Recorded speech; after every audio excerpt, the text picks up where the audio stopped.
Ұлы қарт әкесін керек емес заттай үйден қуып шықты. Қария түнде Астанадағы саябақта орындықта жалғыз тоңып отырғанда, тағдыр оған бүкіл өмірін өзгертетін бір кездесуді жолықтырды. Жеке басымда бұлай болады деп ешқашан ойламаппын. 75 жыл ғұмырымда талайды көрдім, талай қиындықтың белінен бастым. Бірақ өз ұлымның үйінде, өз баламның төрінде артық адам болып қалам деген ой үш ұйықтасам түсіме кірмепті. Міне, қазір мен Астананың сол жағалауындағы зәулім үйдің 20-шы қабатында тұрмын. Терезеден қаланың алақандағыдай көрініс ашылады. Шынымен бетоннан тұрғызылған, түнде де жарығы сөнбейтін, болашаққа ұмтылған асқақ қала.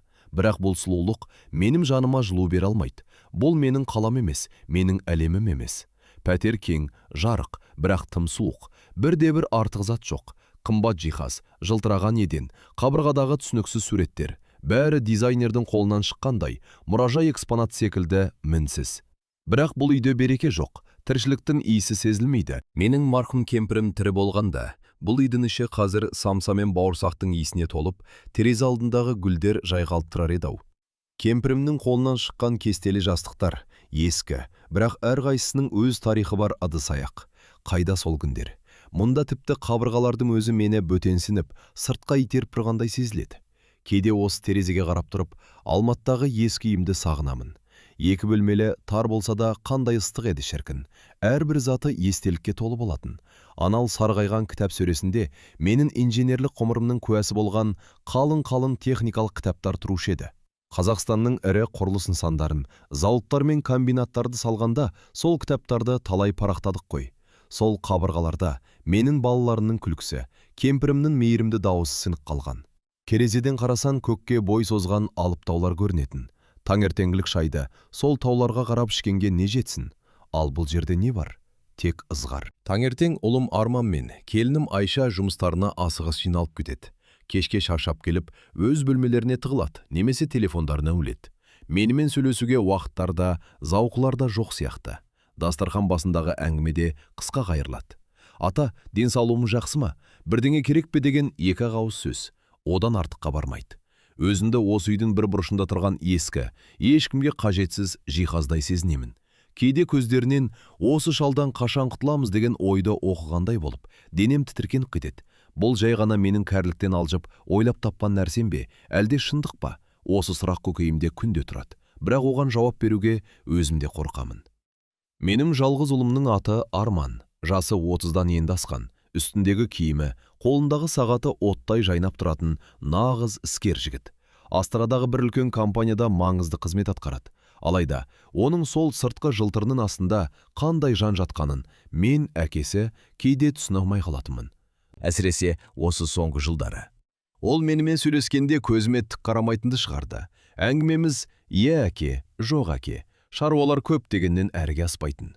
Әйтеуір телефоны қолынан түспейді. Ноутбугының қақпағы жабылмайды. Тіпті ас ішіп отырып та бір көзі экранында болады. Оның әлемінде маған орын жоқ сияқты еді. Келінім Айша Арманның көшірмесі. Тек әйел заты болғандықтан ба, одан да өткен сыздауық. Үнемі мінсіз маникюр, соңғы үлгідегі көйлек, жүзінде жасанды күлкі. Маған ата деп тіл қатқанымен, даусынан жылу сезінмейтін. Спайлығының өзі мұздай, адамның сүйегінен өтетін.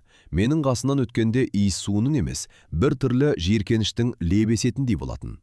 Мен байқамайды деп ойлайды білем. Арман екеуі оңаша қалғанда, үнемі мен туралы сыбырлайтын естейтінмін. Атаңның киімнен ескіліктің иісі шығады. Тамақты үстіне тамызып ішеді, жиіркенішті. Теледидарды неге сонша айқайлатып қояды, басым ауырып кетті деген сияқты мың сан сылтау. Ол сөздер жүрегіме пышақтай қадалатын. Мен шынымен сондай жиіркеніштімін бе? Күнде жуынып таза киімімді киемін.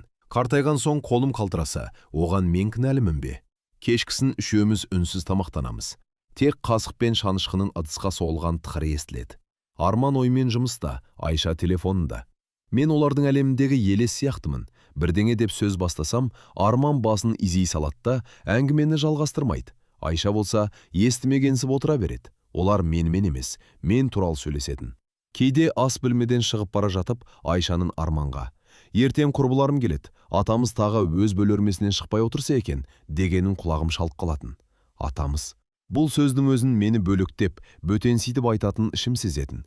Мен олар үшін отбасы мүшесі емес, үйге амалсыздан қойып қойған, кедергі келтіретін ескі жиһаз секілдедім.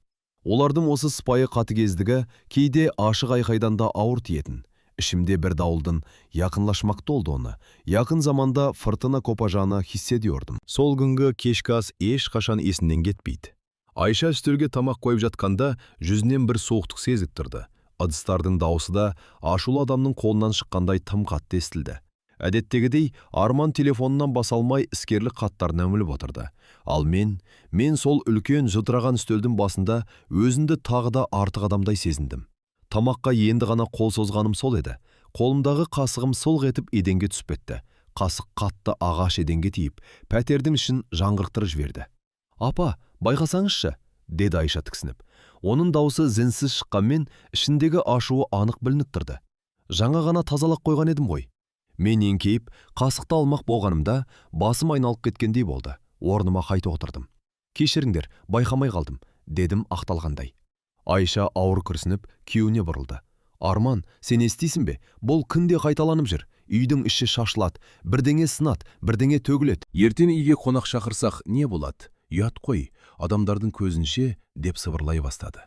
Ол менің еститінді білсе де, әдейі істеп тұрғандай. Арман телефонын шетке қойып, маған суық көзбен қарады. Оның көздерінен шаршау мен ашудың табын байқадым. «Әке, шынымен де солай ма? Шаршаттыңыз ғой». Мен не дерімді білмедім. Тамағыма бірдеңе кептеліп қалғандай болды. «Балам, мен әдейі істемедім ғой». «Әдейі емес, әрқашан осы. Ескіліктің иісі, ескі әдеттер. Айналаға қараңызшы. Біз 21 ғасырда өмір сүріп жатырмыз. Ал сіз болсаңыз?» Арман сөзін аяқтамады, бірақ оның айтпағын түсіндім. Айшаның айта құлағына сіңірген сөздері. Сол сәтте Айша отқа май құя түсті. «Арман, осылай қашанғы жүреміз? Біздің де өз өміріміз бар ғой. Біз де адам сияқты демалғымыз келеді. Біреуге күніміз қарамай». Арман орнынан атып тұрды. Оның бұлай ашуланғанын бұрын соңды көрмеппін. Дастарханды қолмен бір сілкіп жібергенде, ыдыстар сылдырап, біразы еденге құлап түсті. Оның жанарынан от шашып тұр еді. Ол маған қарай ұмтылды да, бар даусымен айқайлап жіберді. Бұл дауыс зәулім, үйдің қабырғаларын сол кеткізгендей болды. «Жетер! Сен бізге масыл болды. Керек емес сәт. Шаршадым сенен. Өз күнімді өзік көр. Естік тұрсың ба? Өз жолымен кет». Мен орнымда қатып қалдым. Жүрегім тоқтап қала жаздады. Бұл менің ұлым ба? Менің тәрбиелеп өсірген жалғыз арманым ба? Көз алдым қарауытып, құлағым шымылдап кетті. Ол менің иығымнан қаттырақ ұстап, есікке қарай сүйрей жөнелді.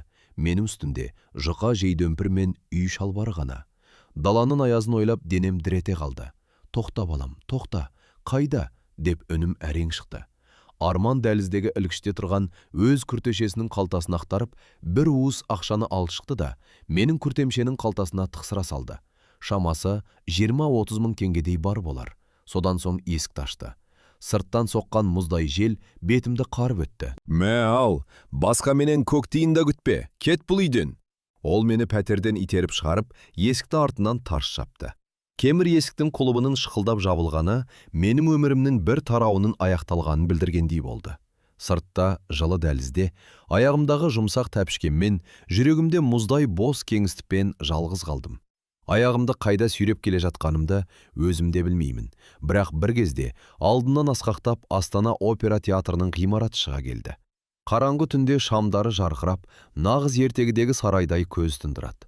Осыдан 20-30 жыл бұрын осы қаланы салғандардың бірі мен едім. Құрылыс басында күндіз түні жүріп, әр кірпішін өз қолыммен қалағандай болатынмын. Ал бүгін сол зәулім қаланың бір пұшпағынан маған орын табылмай көшеде қалшалдым. Жанымдағы саябақтағы бос орындыққа келіп, сылп ете түстім. Үстімдегі жұқа күрте желден қорғай алар емес. Астананың ақырған аязы сүйегімнен өтіп барады.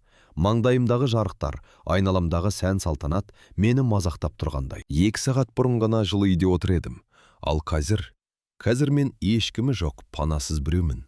Арманымның масыл болдың деген сөзі құлағымнан кетпей, миымда жаңғырып тұр. Масыл. Мен бе масыл? Өз баламның аузынан осындай сөз еститіндей не жаздым? Тоға бастаған саусақтарымды жылыту үшін қалтама салдым. Алақаныма бірнеше қағаз ақша ілінді. Олымның жол кіреңе жетер деп тастай салған бірнеше мұндықтар екен. көзіме еріксіз жас үйірілді.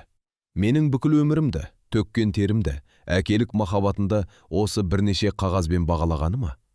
Қағаздардың арасынан саусағым қатты бірдеңеге тиді. Суырып алсам, жылтыр қағаздан жасалған шағын визитке екен. Арманның күртесінің қалтасынан түсіп қалса керек. Жалт еткен шамның жарығына тосып оқтым. Медициналық құқықтық сараптама орталығы. Түсініксіз, шенеуніктердің тілімен жазылған атау. Бұл не орталық? Арманның мұндай жерде не шаруасы бар? Миым сан-саққа жүгіргенімен, ештеңенің басын шала алмадым. Қазір мен үшін мұның бәрі маңызды емес еді. Қарнымның ашқаны, денемнің тоңғаны, жанымның жараланғаны ғана маңызды. Қолындағы визитканы ашумен умаждап, қайтадан қалтама тыға салдым. Қазір маған керегі осы түннен аман шығу. Ал ертең не боларын бір Құдайдың өзі біледі. Орындықта қалшайып қайда барарымды білмей, мен үшін ешқашан атпайтындай көрінген таңды күтіп отыра бердім. Саябақтан кейін қаланың шетіндегі Көнелеу ауданда орналасқан арзан қонақ үйдің біріне келіп тоқтадым. Әкімшілікте отырған иқұлояу қыз маған кілтті бергенде жүзіме бір сәт таңырқап қарағандай болды. Бәлкім, менің үстімдегі қымбат пальто мен мынадай жұпыны жерге келгенім оған біртүрлі көрінген шығар. Төлеген ақшама бірнеше тәулікке жететін ең арзан бөлмені алдым.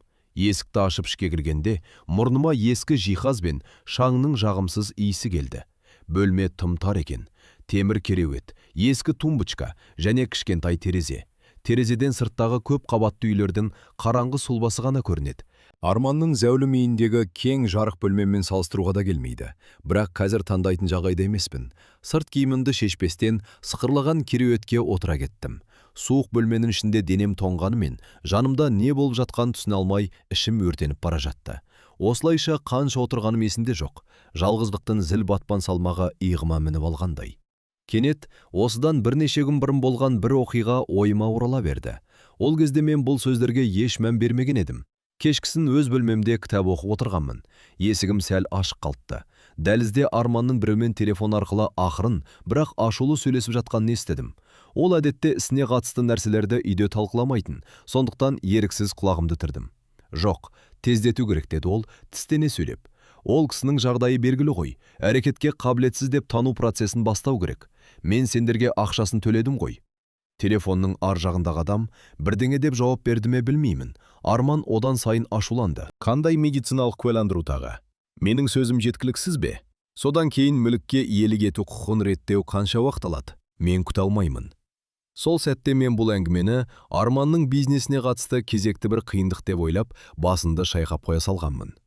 Әрекетке қабілетсіз деп тану, медициналық куәландыру, мүлікке иелік ету. Бұл заң терминдері маған таңсық еді. Ал қазір осы суық бөлмеде жалғыз отырғанда, сол сөздер жадымда қайта жаңғырып, жүрегіме қорқыныш ұялата бастады. Ол кім туралы айтты? Қандай мүлік? Кенет денем мұздап қоя берді. Ойыма сап ете қалған сұмдық ойдан өзім шошып кеттім. Жоқ, мүмкін емес. Мені ме? Өз әкесім бе? Жүрегім аттай тулап, тынысым тарыла бастады. Көкірегімдегі үміт пен сенімнің орнын суық, жабысқақ бір күдік басты. Мүмкін мені үйден қуып шығуының астарында мен ойлағаннан да үлкен сұмдық бір жоспар жатқан болар. Умаждалған визиткадағы медициналық құқықтық сараптама орталығы деген жазу көзер алдыма келді. Бәрі бір-бірімен байланысып, қорқынышты бір көрініске айналып бара жатқандай еді. Қонақ үйдің суық бөлмесінде өткізген әрбір минут жанымды жегідей жеп барады. Төсектің үстіне аяғымды жинап алып, терезеге телміріп отырып, ойдан арыла алмай қойдым. Арманның телефондағы ашулы сөздері, әрекетке қабілетсіз, медициналық куәландыру деген тіркестер құлағымнан кетер емес. Жоқ, бұлай болуы мүмкін емес. Өз ұлым маған мұндай қиянат жасамау керек. Мүмкін мен дұрыс естімеген шығармын. Қартайған соң құлақта мүкістейді ғой. Мүмкін, ол өз жұмыстары туралы біреумен сөйлескен болар. Осындай үміт отының соңғы ұшқынына жармасып, өзімді өзім алдауға тырыстым. Бірақ ішімдегі бір түйсік олай емес деп сыбырлайды. Визиткадағы жазушы, ол да кездей соқтық па? Жүрегім тағы да шым ете қалды. Жоқ, бұлай отыра беруге болмайды. Ең болмаса дауысын естуім керек. Не де болса, өз балам ғой. Әкесінің халін бір ауыз сөзбен сұрар. Мүмкін, істеген ісіне өкініп, мені іздепте жүрген шығар. Осы оймен орнынан атып тұрып, қалтамдағы ескі телефонымды қолыма алдым. Салқындап кеткен саусақтарым әрең бағынып, Арманның нөмірін тердім.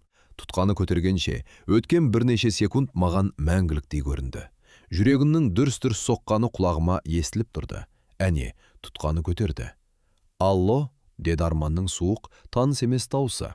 Оның даусынан еш қандай жылулық сезілмеді. «Балам, Арман, бұл мен ғой, әкең», деп бастадым сөзінді. Даусым еріксіз дірілдеп кетті. Тұтқанын ар жағында біраз уақыт үнсіздік орнады. Сосын барып жанға батарлықтай салқын үнмен: «Не керек? Неге мазамды алып жатырсыз?» деді ол. «Сіз» деп арамызға көрінбейтін қабырға тұрғызып қойғандай. Мен не айтарымды білмей сасып қалдым. «Арман, балам, бұл не қылғаның? Мен сені түсінбей тұрмын. Нені білдіріп қойдым?» дедім жалынышты үнмен. Ол ашулы күрсініп алды. «Тыңдаңызшы, менің сізбен сөйлесетін уақытым жоқ. Онсыз да шаруа бастан асады. Қайда болсаңыз сонда болыңыз. Өз күнімізді өзіміз көріңіз дедім ой сізге». «Бірақ қалай? Ол менің сөзімді бөліп тастады. «Болды. Алжыған шалдың сөзін еститіндей жағдайда емеспін. Маған енді ешқашан хабарласпаңыз. Естідіңіз бе? Ешқашан». Шық еткен дыбыс. Тұтқадағы үзік-үзік дыбыстар ғана қалды. Арман тұтқаны тастай салды. Телефон қолынан сырғып еденге түсті. «Жоқ, алжыған шал. Ешқашан хабарласпа». Бұл сөздер жай ғана ашумен айтылған жоқ. Бұл үкім. Менің көкірегімдегі соңғы үмітімді бір жола өшіріп тастаған үкім болды. Денем мұздап, еденге сылқ етіп отыра кеттім. Көзіммен ыстық жас сорғалап, бетімді жуып барады. Күдігім ақиқатқа айналып, жүрегіме біреу пышақ соғып алғандай болды. Бұл енді жай ғана түсініспеушілік емес екен. Мұның астарында мен ойлағаннан да үлкен, сұмдық бір нәрсе жатқан енді анық сездім.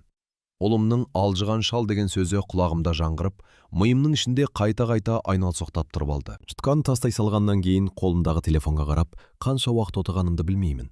Жансыз темірдің өзі мені мазақтап тұрғандай. Еңсемді басқан ауырлықтан өғім түсіп кетті. Жоқ, бұл Арманның сөзі емес. Менің ұлым, мен тәрбиелеген бала мұндай сөзді айтпайды. Оның жүрегі тастан жаралмаған еді ғой. Мұнаның бәрі сол Айша келгелі басталды. Бар бәленің бастауы сол келінсымақ. Ол біздің үйге аяғымен кіріп, төр менікі дегендей болды. Баламның басын айналдырып алды. Алғашында сыпайы, күлімдеп сөйлегеніне мен де, марқұм кемпірім де риза болған едік. Жақсы жердің қыз екен, баламның бағы болар деп үміттендік. Бірақ бірте-бірте оның шын бет бейнесі ашыла бастады. Әуелі менің ескі киімдерімді исініп, жиіркенгенін байқадым. Сосын дастархан басында отырып, менің тамақ ішуіме дейін сынап мінейтін болды. 2-3 жылдың ішінде Арманды менен мүлдем алыстатып жіберді. Екеуміз оңаша қалсақ болды. Арман телефонына шықшиып, менімен сөйлесуге зауқы соқпай отыратынды шығарды. Ал Айша екеуі күвір-күвір етіп, менің көзімше сыбырласатынды әдетке айналдырды. Олардың не туралы сөйлесетінін білмесем де, сол сәтте бөлмедегі ауа ауырлап, өзімді артық адамдай сезінетінмін. Баламды азғырған сол, қас қабағына қарап, айтқаннан шықпайтын қуыршаққа айналдырды. Арманның маған қол жұмсап, үйден қуып шығарған да соның ықпалы. Дәлірек айтсам, соның тікелей бұйрығы. Көз алдыма кешкі ас үстіндегі жанжал келе қалды. Айшаның «Мына үйге сыймай кеттік, не ол не біз» деп айқайлағаны, көзінен от шашып, маған атылғалы тұрған жыландай ысқырған есімде.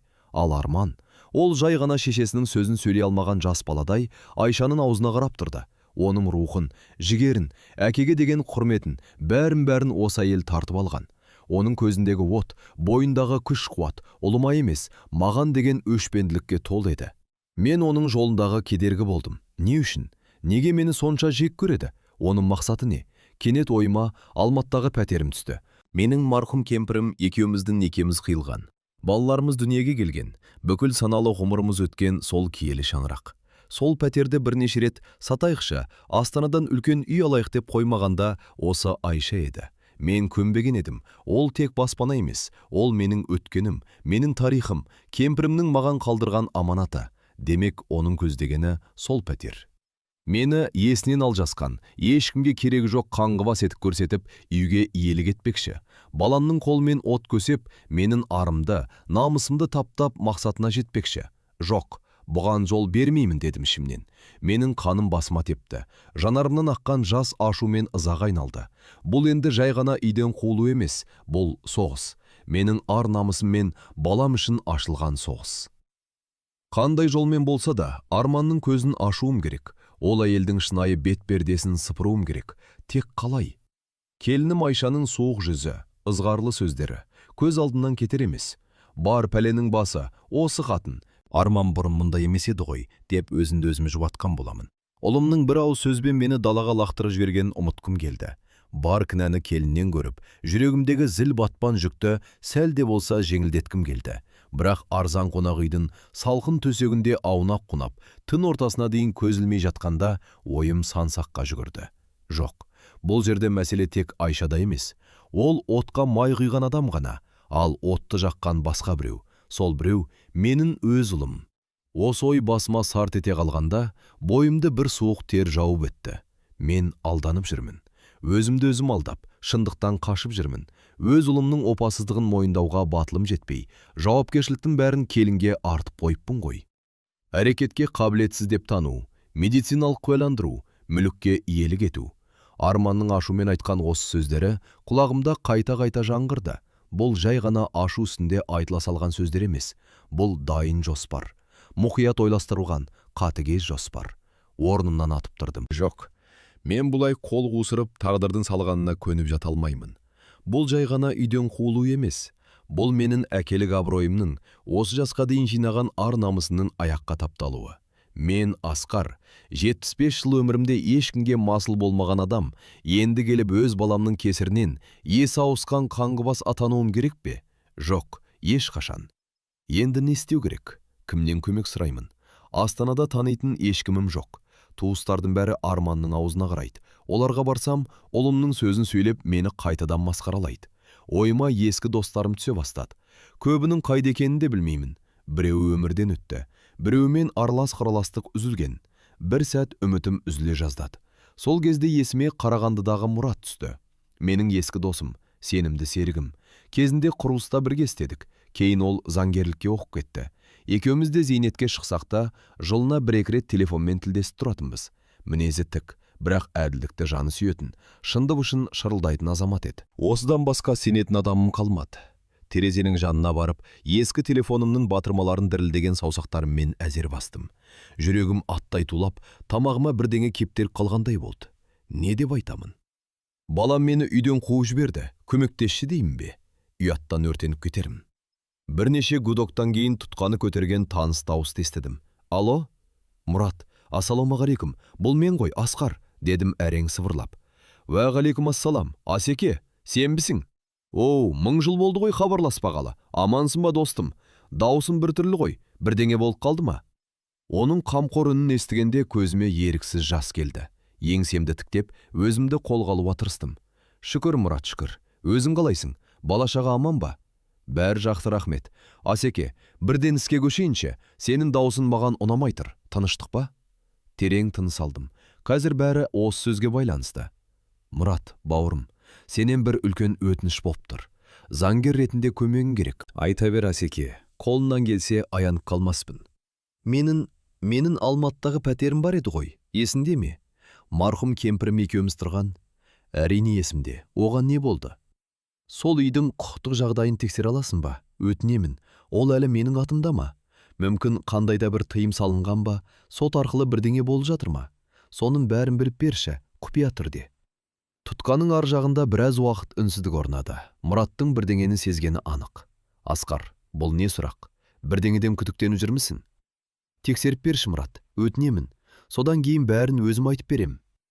Жарайды, деді ол сәлден соң нық дауыспен. Түсіндім. Маған 2-3 күн уақыт бер.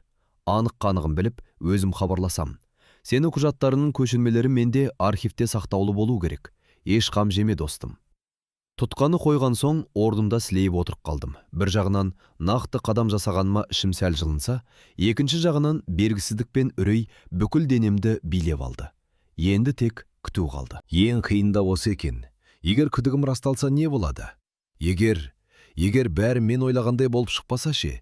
Мүмкін расымен де мен қартайып, есімнен адасып, жоқ нәрсені ойлап тапқан шығармын. Онда Мұраттың алдында не деген масқара болады? Арзан қонақ үйдің бөлмесінде өткен әрбір күн алдыңғысынан аумайтын. Терезе сыртындағы Астананың сұрғылт аспаны, менің көңілімнің айнасы іспетті. Күндер өтіп жатты, бірақ уақыт тоқтап қалғандай. 4 қабырғаға қамалып, оймен арпалысқаннан басқа тірлігім қалмады. Мұрат досыма хабарласқалы бері бірнеше күн өтсе де, одан еш хабар болмады. Күткен сайын жүрегімді үмітсіздік билеп, күдігім қоюлана түсті. Кейде өзінді алып, қаланың ортасында адасып қалған бала сезінемін. Айналам толы адам, зымыраған көлік, бірақ мен жалғызбын. Бұл жалғыздық сүйегімнен өтетін. Ұлымның үйіндегі кездерімді есіме аламын. Сол үйде өзінде бөтен сезінетінмін. Келінімнің қабағына қарап, арманның бос уақытын тосып, кіріптар күй кешетінмін. Бірақ ол кезде ең болмаса төбемде шатырым, ішерге асым бар еді. Ал қазірше бір бөлмелі қонақ үйде жасырынып жатқан қашқын сияқтымын. Ең қорқыныштысы ішімде өршіген күмән еді. Мүмкін ұлымдікі дұрыс шығар деген ұлы ой миымды кезегенде денем мұздап қоя беретін. Мүмкін мен шынымен есімнен алжасып, бәрін ойдан құрастырып жүрген болармын. Арманның әрекетке қабілетсіз деп тану туралы сөздерін шынымен естідім бе, әлде қартайған миымның сандырағы ма? Ол визитка. Мүмкін жай ғана түсіп қалған кездейсоқ қағаз қиындысы шығар. Орнынан тұрып, жуынатын бөлмедегі ескі айнаға қараймын. Айнадан маған шаршаған, көзінің нұры сөнген, иығы түскен бір қария қарап тұр. Бетімдегі әрбір әжім өткен өмірдің ізі емес, бүгінгі дәрменсіздігімнің таңбасы сияқты көрінеді. Арманның айтқан, алжыған шалы осы ма? Мен өзіме өзім сенбей бастадым. Өз жадымнан, өз ойларынан күдіктене бастадым. Бұл адам үшін ең ауыр сынақ екен. Дұшпаның сыртта емес, ішіңге болса, онымен қалай күресесің? Менің бар сенгенім, арқа сүйерім ұлым еді. Сол ұлым менен теріс айналғанда, бүкіл әлем маған қарсы шыққандай болды. Айшаны кінәлап едім. Баланды азғырған сол деп, өзімді жұбатқан едім. Енді ойласам, мүмкін келіннің еш кінәсі жоқ шығар. Мүмкін арманның өзі менен шаршаған болар. 75-тен асқан әкесінің күтімі, ескі әңгімелері, ауру сырқауы. Оның жарқын болашағына, мансабына кедергі келтірген шығар. Ойлап қарасам, бүгінгі жастардың өмір салты басқа. Олар жылдам, олар прагматик, олар үшін өткен шақтан көрі болашақ маңыздырақ. Ал мен сол өткен шақтың ір-жырнағымын. Балконда құрап қалған гүл сияқтымын. Су құйып күтім жасауға ешкімнің зауқы жоқ. Осы ойлармен жастыққа бас қойғанда кеудемді өксік қысады. Марқұм кемпірім есіме түседі. Ол тірі болса, мұның біріне де жол бермес еді. Ол менің қасында болар еді. Оның маған деген сенімі мені кез келген қиындықтан алып шығатын еді. Ал қазір мен кіммін? Жалғызбын. Тіпті досым Мұратты хабарсыз кетті. Ол да менің бұл ісімді қарт адамның сандырағы деп ойлап қол сілтеген болар. Телефонға үнсіз телміремін. Ол да меніреу. Жанымда жегідей жеген сұрақтарға жауап жоқ. Тек қана тоңғиыққа батырып бара жатқан үмітсіздік пен күмән.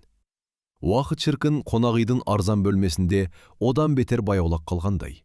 4 қабырғаның ішінде арлы-берлі жүргеннен аяғым тала бастады. Терезеден көрінетін неон жарықтары, бір сәтте тыным таппайтын көліктер ағыны, бәрі менің ішкі дүниемдегі аласабыраммен үндесіп тұрғандай. Әрбір секунд сайын Мұраттың хабарын күтемін. Жүрегім бірде үміттеніп, бірде күдікке толып, аузыма тығылады. Телефонымның әрбір дыбыссыз дірілінен селк етемін. Мүмкін бәрі мен ойлағандай емес шығар. Мүмкін ұлым райынан қайтып, мен іздеп жатқан болар. Осындай тәтті өтірікке сенгім келеді. Бірақ сананың бір түкпірінде суық бір шындық мұз боп қатып жатыр. Сол сәтте телефон безек қақты. Экранда Мұраттың есімі жанып тұр. Денемді мұздай тер басып, дірілдеген саусақтарыммен жауап беру пернесін әрең бастым. «Алло, Мұрат», дедім даусым қарлап. «Асеке, амансың ба?» деді досымның даусы салмақты. Әдеттегідей әзілдеп бастамады, демек жағдай мәз емес. «Отырмысың? Отырсаң тыңда». Жүрегім тоқтап қала жаздады. «Тыңдап тұрмын, айта бер». Тұтқаның ар жағында біраз үнсіздік орнады. Мұрат сөзін неден бастарын білмей тұрғандай. «Асеке, қысқасы, сенің ең жаман болжамың расталды. Тіпті одан да сорақы. Ішімде бірдеңе үзіліп кеткендей болды. Бөлменің ауасы жетпей, терең тыныс алдым». «Не бопты? Түсініктетіп айтшы». «Арман, сенім ұлым сотқа арыз беріпті». «Сотқа? Не деп?» Деппін өзімді зорға ұстап. Мұрат ауыр күрсінді. «Ол сені әрекетке қабілетсіз деп тануды сұрап отыр. Арызында әкем есінен алжасқан, тұрақты тұрғылықты мекенжайы жоқ, Астана көшелерінде қаңғып жүр деп көрсетіпті. Бұл шешім оған не үшін керек дейсің ғой?» Мен үндей алмадым. Құлағым шынылдап, көз алдым қарауытып барады. Қаңғып жүр. Мені бүкіл саналы ғұмырын осы елдің игілігіне арнаған инженерді өз ұлым қаңғыбасқа теңеп отыр. «Алматтағы пәтерінді сату үшін, Асеке», деп жалғады Мұрат. «Сені әрекетке қабілетсіз деп танса, ол сенің атынан кез келген әрекет жасай алады. Мен анықтадым. Пәтерің орналасқан ауданға көз тіккен ірі құрылыс компаниясы бар екен. Олар ескі үйлердің орнына зәулім кешен салмақшы. Арманға астрономиялық сома сұнған. Олың сол ақша үшін сені сатқан достым. Телефон қолынан сырғып түсіп, еденге тарс етті.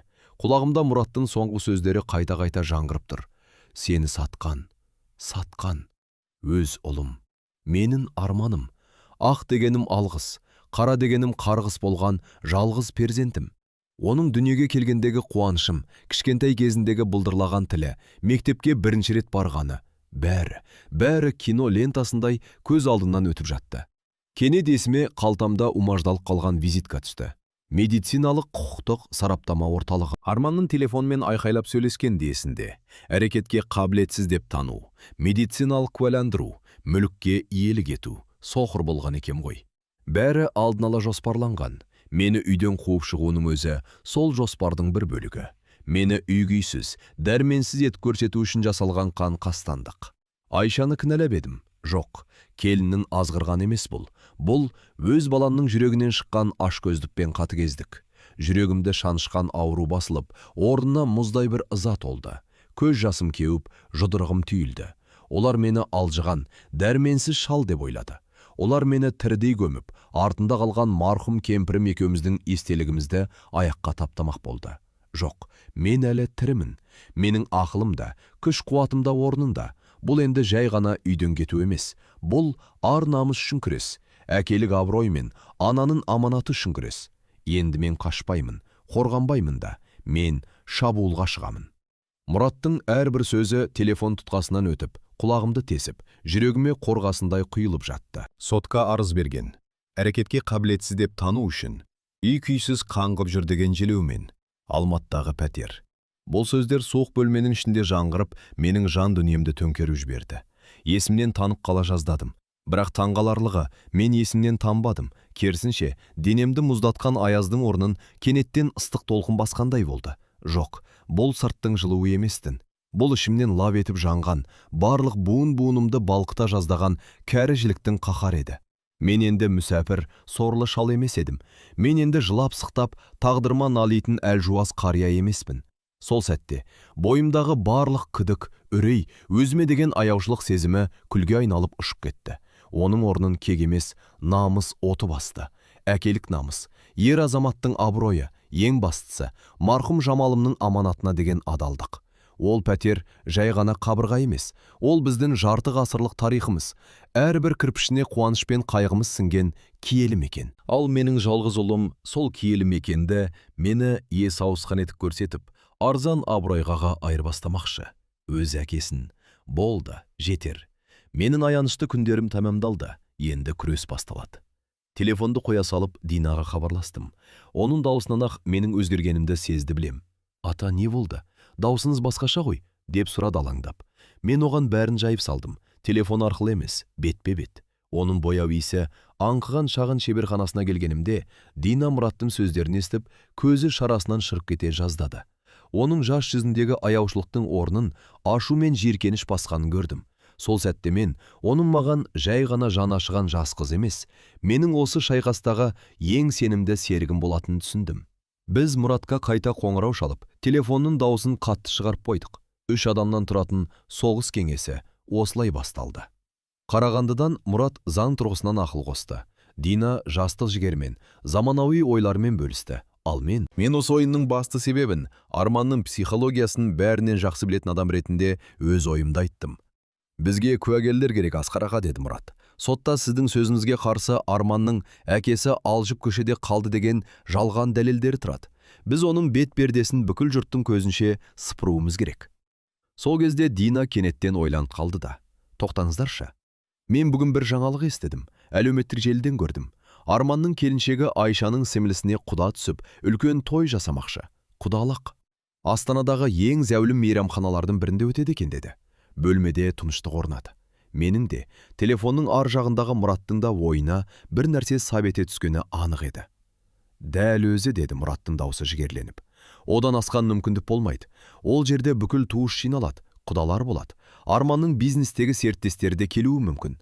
Ол өзін мінсіз ұл, қамқор отбасы есетіп көрсетіп отырған жерде менің жүрегім атқақтай соқты. Өз баланың тойын бұзып, бүкіл елдің алдында масқаралау.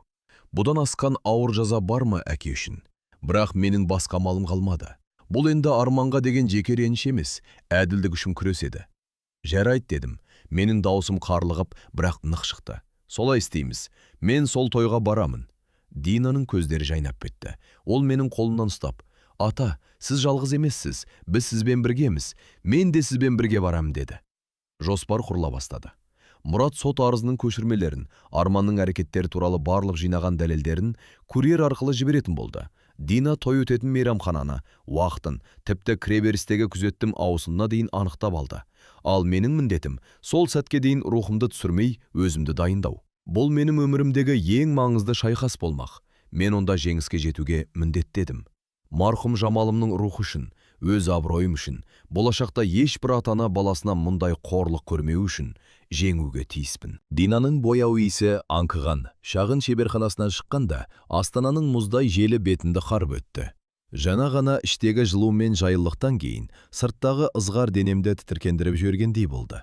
Бірақ бұл суықтықты сезер мұршам жоқ еді. Ішімде бір от лаулап жатты. Намыс оты, ашу оты, соңына дейін күресуге бел буған әкенің қайсарлық оты. Мен ескі, бірақ ұқыпты киілген пальтонның жағасын көтеріп қойдым. Осыдан 30 жыл бұрын марқұм кемпірім сыйлаған пальто еді. Ол кезде мұндай киіммен кез келген жерге баруға болатын. Ал қазір мен зәулім мейрамхананың табалдырығын тозғалы тұрған осы киіммен аттамақпын. Ата, қолымыз тоңып қалады ғой, деді қасында келе жатқан Дина, менің қалтыраған саусақтарымды байқап. Оның жас жанарынан шынайы алаңдаушылықты көрдім. Бұл қыз маған аз уақыттың ішінде туған баламнан артық қамқорлық көрсетті. Жоқ қызым, қобалжығаннан болар. Жүрегім атқақтап барады. Бірақ бұл қорқыныштың емес, шешімнің дүрсілі. Біз такси тоқтаттық. Ескі көліктің ішіне отырғанда терезеден түн жамылған Астананың жарқыраған шамдары көрінді. Осы қаланың іргетасын қалауға қатысқан инженер едім мен. Әрбір ғимарат, әрбір көпірмен үшін таныс. Ал қазір мен осы өзім қатысқан құрылыстардың арасында адасқан қартты келемін. Ұлымның сатқындығын әшкерелеуге бара жатырмын. Көлік зәулім хан шатырдың жанынан зулап өтіп, есілдің сол жағалауына қарай бет алды.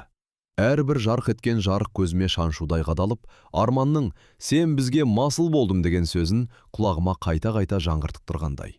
Қалтамдағы умаждалған қағаздарды сипаладым. Мұрат досым жіберген құжаттар Арманның арам пиғылының айғақтары. Ол мені әрекетке қабілетсіз деп танытып, Алматтағы кемпірім екеуміздің естелігіміз сіңген пәтерімізді тартып алмақ болған. Осы ой келгенде бойымды қайтадан ыза буды. Жоқ, мен алжыған шал емеспін. Мен әлде өз абыройымды, марқұм жарымның аманатын қорғай алатын асқармын. Ата, уайымдамаңыз, бәрі жақсы болады деді. Дина менің қолымнан ақырын ұстап. Сіз жалғыз емессіз, шындық сіз жақта. Мен оған ризашылықпен қарадым. Осы бір ауыз сөз маған қаншама күш берген, ол білгенде жоқ шығар. Такси жылтыраған қымбат көліктер тізілген, алтынмен апталғандай көрінетін зәулім мейрамхананың алдына келіп тоқтады. Сыртта қымбат киінген адамдар күлімдеп кіріп шығып жатыр. Іштен әуеннің жайлы үні естіледі. Дәл осы жерде Айшаның сіңлісінің қылалық тойы өтіп жатыр. Менің ұлым, мені далаға қуып шыққан Арман, қазір ештеңеден хабарсыз сол тойдың төрінде отыр.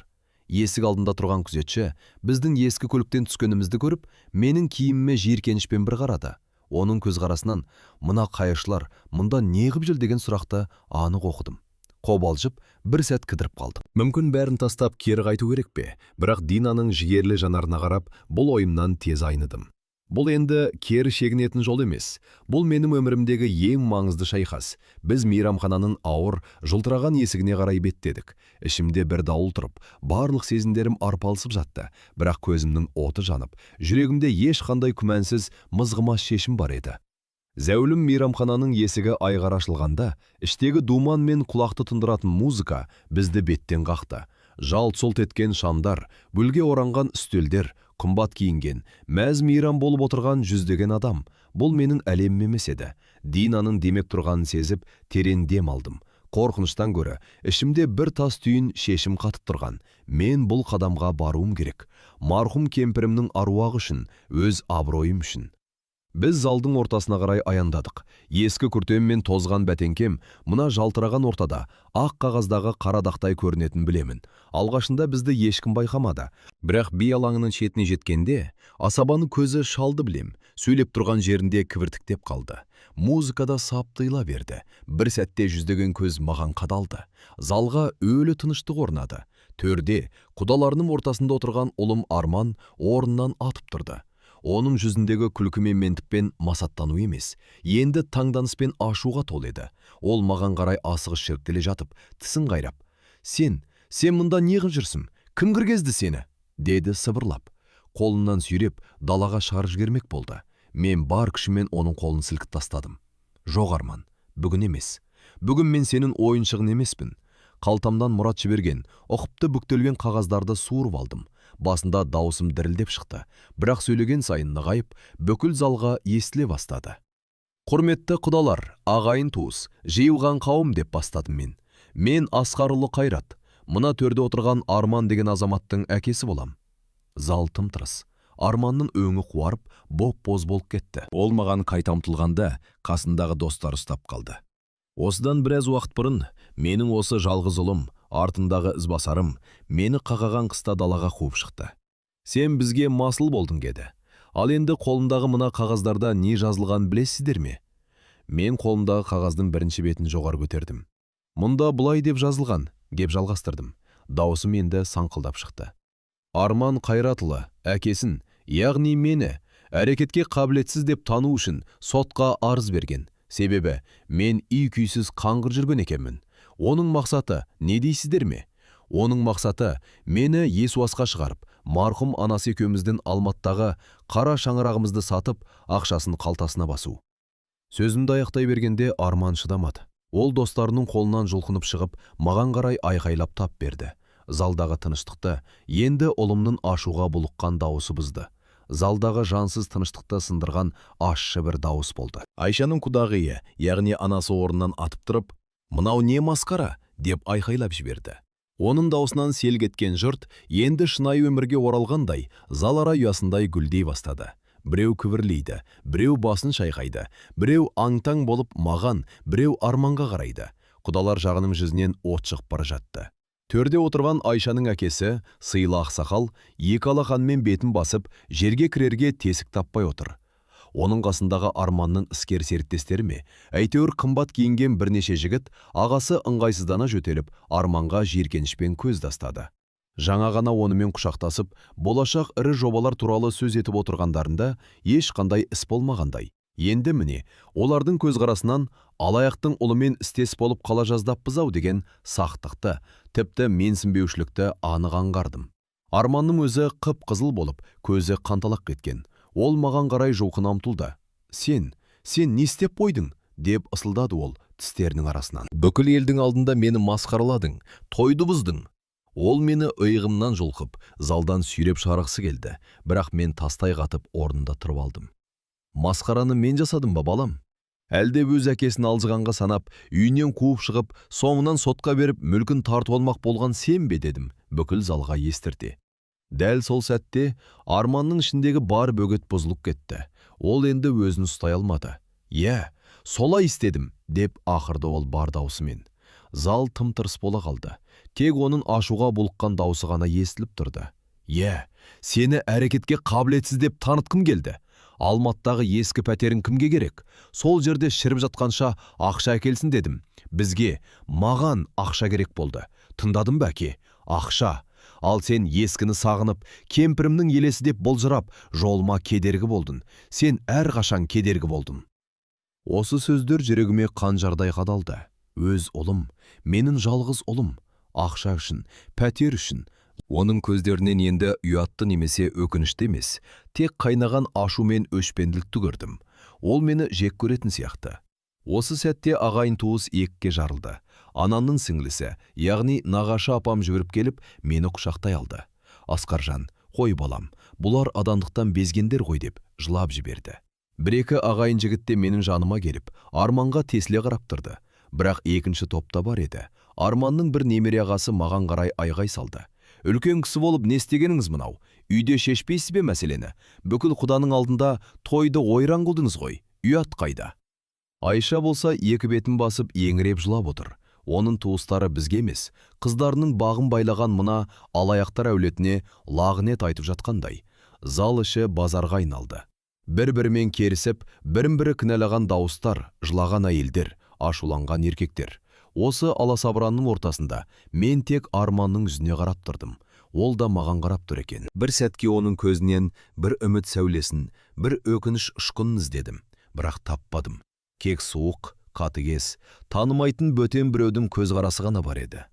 Кешегі дүлей дауылдан кейінгі тыныштық па, әлде танының атуы ма білмеймін. Динаның шағын шеберханасы маған ерекше бір пана сияқты көрінді. Бұл жерде Арманның зәулім үйіндегі суықтық, жансыз жылтыр жоқ. Қайта қабырғаларға сүйей салған кенептерден, мольберттерден, шашылып жатқан қылғаламдардан, терпентиннің ащы, бірақ шармашылыққа толы иісінен тіршіліктің лебі есіп тұрғандай. Терезеден түскен таңғы сәуле, ауадағы шаң тозаңдарын билетіп, бөлмеге жұмбақ бір сипат беріп тұр. Мен ескі, бояу жұққан креслоға жайғасып отырмын. Бүкіл денем қорғасындай ауыр. Бірақ соңғы бірнеше аптада алғаш рет жаным жай тапқандай. Кеудемді қысып тұрған ауыр тас сырғып түскендей. Дина үндемей ғана қасында жүр. Бірде шәйнекке су құяды, бірде суреттерін реттеген болады. Менің тыныштығымды бұзғысы келмейтіні анық. Оның осы үнсіз қамқорлығының өзі жаныма шипа болып жатыр. Қолым қалтамдағы ескі әмиянға барды. Ішінен абайлап қана марқұм кемпірім Зейнептің суретін суырып алдым. Уақыт сарғайтқан, шеттері мүжілген шағын фотосурет. Осыдан 40 жыл бұрын Алматыда, Көктөбенің баурайында түскен едік. Ол 28 жаста, мен 35-те. Күлімдеп тұрған көздері, яң жынысы, бәрі кешегідей есімде. Суретті алақаныма салып еріксіз сыбырладым. Көрдің бе Зейнебім, мен сенің аманатыңа қиянат жасатпадым. Екеуміздің естелігімізді, жылуымыз сіңген шағырағымызды қорғап қалдым. Оңай болған жоқ, бірақ мен жеңдім. Көзіме ыстық жас тығылды. Бірақ бұл енді шарасыздықты емес, орындалған парыздың, абыройдың көз жасы еді. Ұлымның сол мейрамханадағы, маған сенің ескі пәтерің емес, оның астындағы жер керек. Ол жерге салынатын жаңа кешен менің болашағым деген ашқарақ дауысы құлағымнан кетер емес. Сол сәтте мен тек үйден емес, жүрегіндегі соңғы үміттен де айырылғандай болдым. Бірақ мен оның ойранын шығаруына жол бермедім. Зейнеп екеуміздің әр қабырғасына естелік сыйдырған ұямызды саудаға салдырмадым. Ата, шәй ішесіз бе деген Динаның жұмсақ даусы ойынды бөліп жіберді. Мен басымды изедім. Ол алдыма буы бұрқыраған кесе қойып, жаныма отыра кетті. Оның жүзінде де шаршаудың ізі бар. Кешегі айқай-шу, масқара болған той. Ол да менімен бірге бәрін басынан өткерді. Бір ауыз артық сөз айтпай, тек мені демеп қасында болды. Туған баламнан көрмеген жылулықта осы бір бөгде қыздан көріп отырмын. Рахмет қызым саған. Сен болмасаң не істер едің дедім, дауысым дірілдеп. Дина жай ғана жымиып, қолымнан сипады. Бәрі жақсы болады Асқар ата.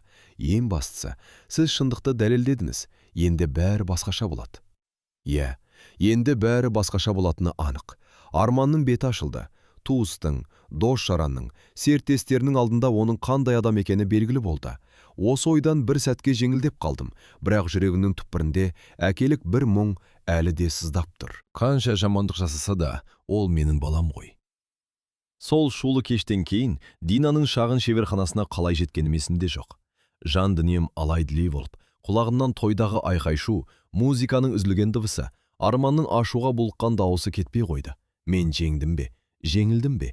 Бұл сұрақтың жауабын өзімде білмедім. Жеңістейін десем, жүрегімнің бір бөлшегі жолынып қалғандай сыздайды. Өз ұлымды бүкіл елдің алдында масқаралау жеңіс емес, ең үлкен жеңіліс екен. Дина маған ыстық шай әкеліп, үнсіз ғана жаныма отырды. Ештеңе сұрамады, жұбатпады, тек қасында болды. Оның осы үнсіздігі мың сөзден артық еді. Таң ата бастағанда шаршап отырып қалып кетіппін. Бір кезде қалтамдағы ескі телефонымның безілдеген дауысынан оянып кеттім. Шығылдақ қояр емес, бейтаныс нөмір. Кім болды екен деп тұтқаны көтердім. Ассалаумағалейкум, Асқар көке. Ар жақтан әлсіз, жалынышты дауыс естілді. Бұл немере інімнің дауысы еді. Тойға әйелімен келген. Көке, кешіріңізші бізді. Біз ештеңе білмеппіз. Арманның бұндай қадамға барғанын естігенде төбемізден жай түскендей болды. Ұят-ай. Егер сізге барар жер пана керек болса, біздің үйдің есігі әрқашан ашық. Тар болса да келіңізші. Мен не дерімді білмей қалдым. Тамағыма бірдеңе кептеліп, жарайды рахмет дедім де тұтқаны қоя салдым. Көп ұзамай телефоным қайта безілдеді. Бұл жолы марқұм кемпірімнің сіңлісі. Ол кісі жылап тұр екен. Асқарау, кешір бізді қарағым. Ана Айша қыздың сөзіне еріп, арманның ақылынан алжасқанын білмеппіз ғой. Сендей әкені далаға тастаған ол оңбайды. Біз сенімен біргеміз жезде. Содан басталды. Телефоным бір сәт тыным таппады. Бірінен соң бірі хабарласып жатты. Нағашыларым, жиендерім, тіпті 40 жыл бұрын көрген алыс бір туысымда звондады. Барлығының айтатыны бір: кешірім, ұят және Арманға деген лағынет.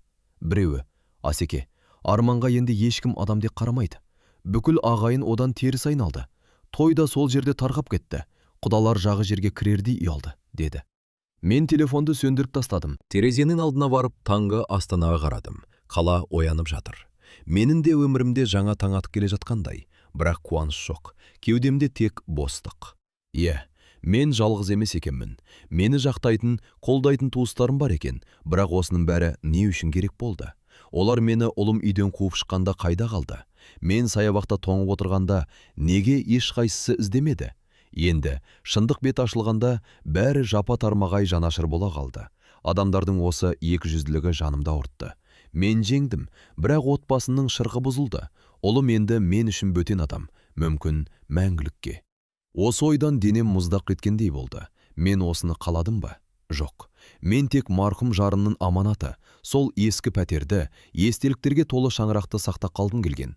Ар намысымды қорғағым келген, бірақ бұл күрестің бағасы тым ауыр болды.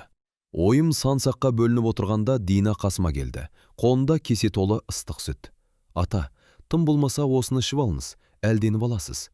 Оның қамқор болған жүзіне қарадым. Осы бірнеше күнде маған туған қызындай болып кеткен. Осы бейтаныс қыздың жанарында бір мұң бар сияқты. Ол сүтті ұсынып жатқанда мойнындағы ерекше бір тұмарға көзім түсіп кетті. Қарапайым жіпке тағылатқан, ағаштан ойылған кішкентай ғана құс бейнесі. Таныс, тым таныс. Осыдан 40 жыл бұрын. Жоқ, мүмкін емес. Жүрегім атқақтап, сол тұмардан көзімді ала алмай қалдым. Бұл жай ғана кездей соқтық па? Әлде тағдырдың маған дайындаған тағы бір тосын сыйы ма? Сол күндері Дина екеуміз жиі сырласатын болдық. Оның иісі аңқыған бояу мен кенепке толы шағын ғана шеберханасымен үшін панаға айналды. Таңертең ыстық шай ішіп, кешке дейін әңгіме дүкен құрамыз. Ол сурет салат. Мен оның икемді саусақтарының ақ кенеп бетінде қалай өмір жасайтынын тамашалап отырамын. Бірде ол маған марқұм анасының жас кезіндегі суретін көрсетті. Сұлу, мөлдіреген көздері бар әйел екен. Менің кемпірім екеуінің арасында бір ұқсастық бар сияқты көрінді. Мүмкін бақытты әйелдердің бәрі бір-біріне ұқсайтын шығар. Бір күні кешке ол жаңадан бастаран туындысының жанында тұрып, маған оның идеясын түсіндіріп жатты. Терезеден түскен сарғыш сәуле оның жүзіне ерекше бір нұр беріп тұрды. Ол алға қарай сәл еңкейгенде, көйлегінің жағасынан сығалап тұрған бір зат көзіме оттай басылды. Бұл қарапайым әшекей емес еді, сәл жалпақ, шеттері мүжілген, қара торы ағаштан жасалған шағын тұмар. Мен орнынан атып тұра жаздадым, қолдарым дірілдеп, тамағыма өксік тығылды. Қызым, дедім мен қарлыққан дауыспен, мойнымдағы тұмарыңды көрсетші. Дина таңғала маған қарады да, күміс тізбегінен ұстап тұмарды сыртқа шығарды. Мен оған жақындап, ақырын қолыма алдым. Сол, қара аршаның бір бұтағынан өзім жонып жасаған тұмар. Ортасында менің қолыммен ойылған кішкентай ғана таңба, гүлдеп келе жатқан алма ағашының бұтағы. Осыдан тура 40 жыл бұрын мен мұны Алматыдағы жалғыз, әрі жан досым Серіктің жаңа туған қызына арнап жасап едім. Серік екеуміз бір ауылдың топырағында аунап өскен. Бір-біріміз үшін отқа түсуге даяр достар едік. Кейін екеуміз де үйленіп, балалы шағалы болдық. Сол кезде мен оның перзентханадан шыққан қызының бесігіне осы тұмарды байлап тұрып, мына қыз менің де қызым сияқты болсын, көз тимесін, бақытты болсын деп едім. Мұны сізге кім берді деп сұрадым, дірілдеген дауыспен жауабын естіп тұрсам да. Бұл анамнан қалған жалғыз естелік, деді Дина ақырын. Әкем оны маған Асқар деген досымның сыйлығы деп үнемі айтып отыратын. Әкем ол досын қатты сағынатын. Олар жастықпен бір-бірімен сөзге келіспей, содан кейін қайтып кездеспепті. Жүрегім тоқтап қала жаздады. Серік, менің серігім. Демек Дина менің досымның қызы. Мені Астананың қақ ортасындағы ызғарлы түнде кездестіріп, үйіне паналатқан, жаныма медет болған мына періште қыз, менің бір кездегі ажырамас досымның көзінің қарашығы екен ғой. Мен орындыққа сылп етіп отыра кеттім. 2 жас, 2 тентек. Бір кездері бір-бірімізді намысымызға тиіп, ақыры 2-ге айырылған едік. Мен Астанаға көштім, ол Алматыда қалды. Содан бері бір-бірімізді іздемеппіз. Міне қызық, тағдыр бізді осылай қайта табыстырғаны ма? Қойнымда умаждалып жатқан визитка, саябақтағы кездесу, Айшаның айдап салуы, бәрі бекер емес екен ғой. Бұл жай ғана сәйкестік емес, бұл марқұм кемпірімнің ана дүниеден жіберген белгісі, досымның аманат екенін түсіндім. Көзіммен ыстыр жас сорғалап, Динаның қолын қыстым. Ол менің досымның қызы емес, тура өзімнің қызым сияқты болып кетті. Сол шулы оқиғалардан кейін бірнеше апта өтті. Мен Динаның шағын шеберханасында бояу мен кенептің иісі аңқыған тыныштықта отырып көп ойландым. Жаным жай тапқан, бірақ жүрегімнің түбінде бір салмақ әлі жатқандай еді. Туыстарым бірінен соң бірі хабарласып, жағдайымды сұрап үйлеріне шақырды. Бірақ мен ешкімге масыл болғым келмеді. Біреудің үйінде, біреудің қас қабағына қарап отыратын уақытым өткенін түсіндім. Арманның әрекеті маған ауыр тигенімен бір шындықтың бетін ашты. Мен өз өмірімнің тізгінін өз қолыма алуым керек екен. Бір күні таңертең оянып нақты шешім қабылдадым. Алматыдағы пәтер. Марқұм кемпірім екеуміздің әрбір затымызға дейін естелікке толы сол киелі шаңырақ енді менің жүрегімдегі жай ғана бір мұражайға айналып бара жатқандай. Аманатқа қиянат жасатпадым, абыройымды қорғап қалдым. Енді сол естеліктерді болашаққа айналдыратын кез келді. Мен заңгер досым Мұратқа қоңырау шалып, пәтерді өз еркіммен сатуға кірісетінімді айттым. Бұл жолы біреудің арам ойымен емес, өз қалауыммен, ашық түрде. Пәтер көп ұзамай сатылды. Қолыма түскен қомақты қаражатқа қарап отырып, мен оны қайда жұмсарымды білдім. Зәулім үй, қымбат көлік маған қажет емес еді. Менің байлығым басқа нәрседе. Мен Дина сияқты, талантты, бірақ мүмкіндігі шектеулі жас өнерпаздарды қолдайтын қор құруды ұйғардым. Өз күшімен, адал еңбегімен өнер үшін намтылған, бірақ қаражаттың жоқтығынан қанатталған жастарға демеу болғым келді. Ол қордың атын Шабыт деп қойдым. Динаға бұл ойымды айтқанымда, ол алғашында сенбей, көздері мөлдіреп біраз тұрып қалды. Сосын мені құшақтап, үнсіз жылады. Мен оның иығынан қағып, жылама қызым, бұл жаңа бастама. Осы қордың басшысы да, жүрегі де өзім боласын. Кімге көмек керек, қандай жоба маңызды, бәрін өзің шешесін. Мен тек сенің жанашыр ақсақалың, қамқоршың болып жаныңда жүрем дедім. Осылайша мен өзіме тағдыр сыйлаған қызымды жаңа істің басына қойдым. Содан бері менің өмірім түбегейлі өзгерді. Мен енді ұлы қуып шыққан, саябақта томып отырған мүсәпір қария емеспін. Мен жас таланттардың көрмесіне барып, олардың жанып тұрған көздеріне қарап қуанатын, ақыл кеңесін айтып, батасын беретін сыйлы ақсақалмын. Дина бастаған бір топ өнерпаз жас менің жаңа отбасыма айналды. Олар мені Асқар ата деп құрметтейді. Мен олардың әрбір жетістігі үшін шын жүректен марқаямын. Өткен өмірімнің күлінен мен жаңа мақсат, жаңа өмір таптым. Марқұм жарымның аманатында осылай орындадым деп ойлаймын. Ол әрдайым адамға бақ қонғанда емес, басқаға бақ қондырғанда бақытты болады дейтін. Мен сол бақытты енді ғана сезінгендеймін.